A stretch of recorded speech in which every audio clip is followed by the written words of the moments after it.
As pedras começaram a cair de 60 metros, pedras grandes e pequenas. Tá?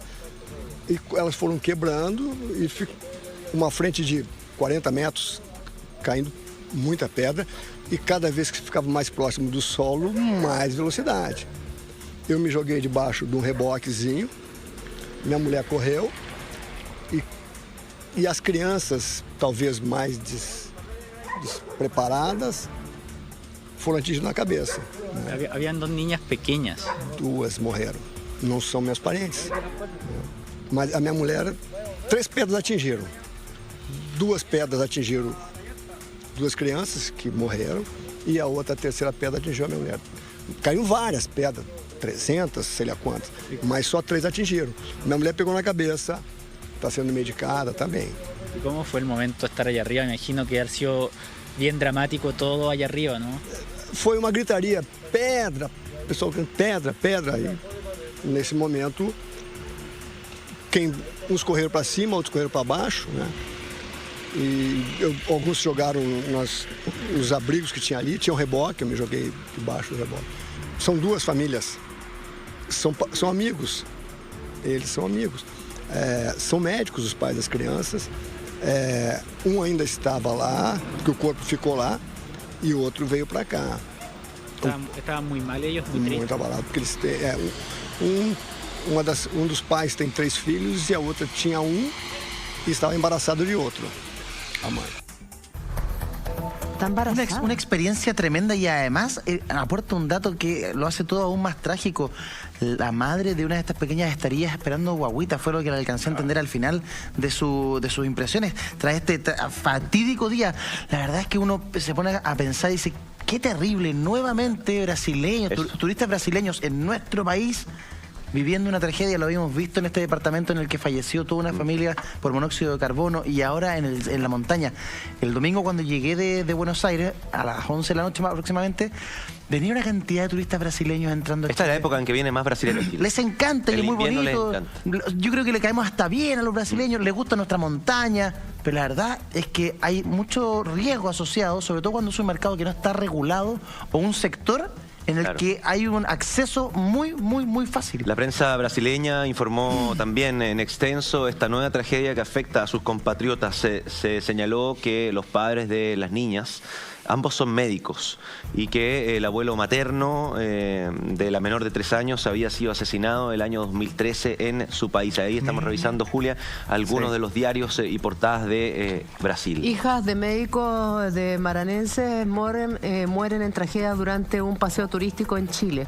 Es parte de lo que señalan algunos diarios brasileños. Mira, una de las niñas era nieta de uno de las autoridades de Lisboa. 2 pequeñas brasileras mueren con deslizamiento de piedras en Chile.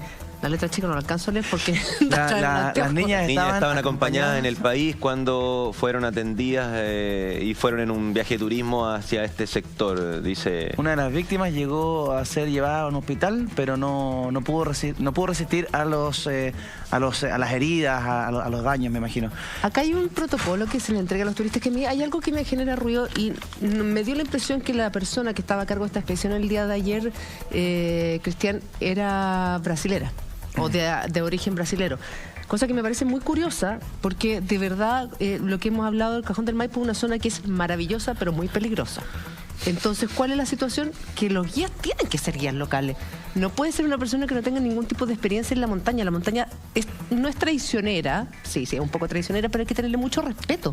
Entonces, la importancia también a la hora de decir, voy a contratar un guía de mi país que le voy a entender porque fala mejor, o voy a contratar a una persona que conoce y frente a riesgos te va a poder socorrer.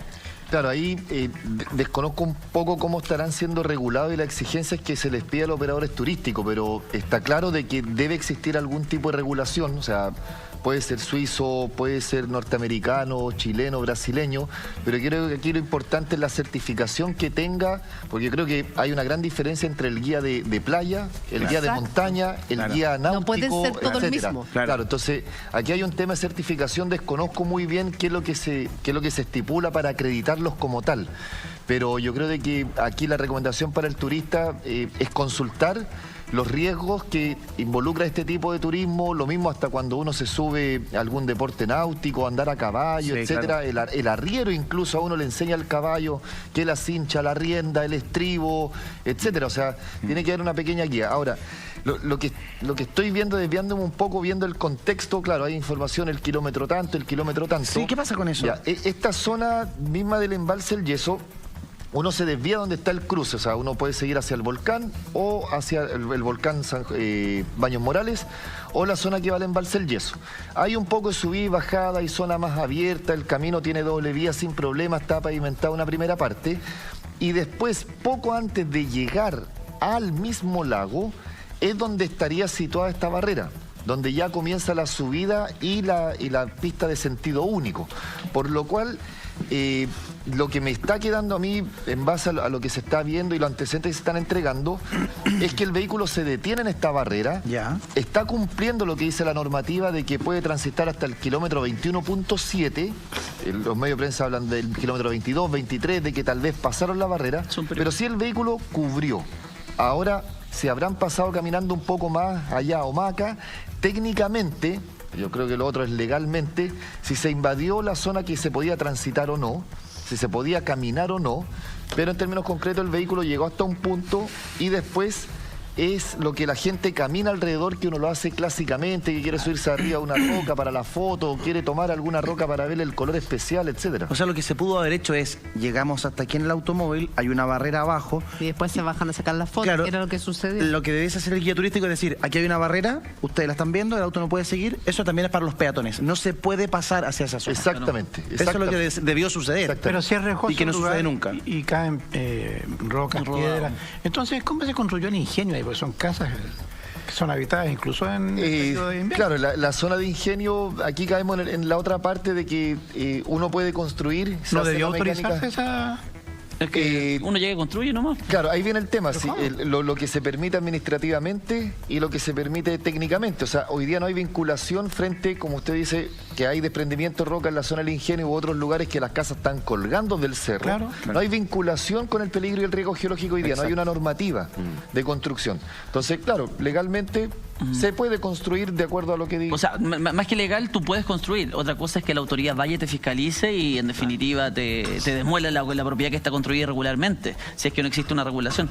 Ahora, yo quería tocar un punto de respecto. Yo creo que sí existe una clara responsabilidad del tour operador, de la gente, porque un agente operador que se dedica al turismo en sitios de riesgo, no hablemos de alto riesgo, sino que de riesgo, de desprendimiento, tiene que tener ciertas certificaciones, por ejemplo, por lo menos en senderismo, por lo menos en media montaña, conocer muy bien el sector. Entonces me imagino que esta persona, primero que nada, sí o sí tiene que estar certificada. Los tours operadores están certificados por el Senatur, tienen que tener una certificación, tienen que estar inscritos en un registro correspondiente. O sea, no es que cualquier persona se le ocurre porque voy hace 20 años al Yeso, voy a comenzar a subir turistas al Yeso y yo los voy a comenzar a pasear. No, tiene que haber toda una estructura y un conocimiento de la normativa. Y en el evento que alguien se te accidente, lógicamente puede existir algún grado de responsabilidad tuya, porque eventualmente esas niñas por ningún motivo podrían haber caminado hacia ese lado, podrían haber estado hacia ese lado, podrían haberse alejado de los padres. O sea, tiene que haber un cierto resguardo. Si yo llevo gente a bucear al mar y por esas cosas la vía, uno en 1 millón, se lo agarra un tiburón, culpa mía, porque ¿cómo se me ocurre a mí meterlo ahí sin estas condiciones? Todo es que nunca ocurre. Bueno, no ocurre hasta que ocurre. Entonces ese es el tema, que tiene que haber una responsabilidad por parte de los tour operadores. No es llegar y subirse, que vamos todos, que subámonos a la camioneta y nos llevan a la barba, porque obviamente no sabemos si esa persona cumple con las licencias profesionales para poder trasladar, para poder manejar ese tipo de vehículos en las condiciones climáticas. Entonces el tema es un poquito más de seriedad. Sí. Nosotros aquí en Chile hacemos la cosa muy a la vamos, nomás démosle, pero la verdad que cuando ocurren este tipo de desgracias comenzamos, chuta, y si hubiésemos hecho bien las cosas, ¿qué hubiese pasado? ¿Cómo? Y ahí está el tema.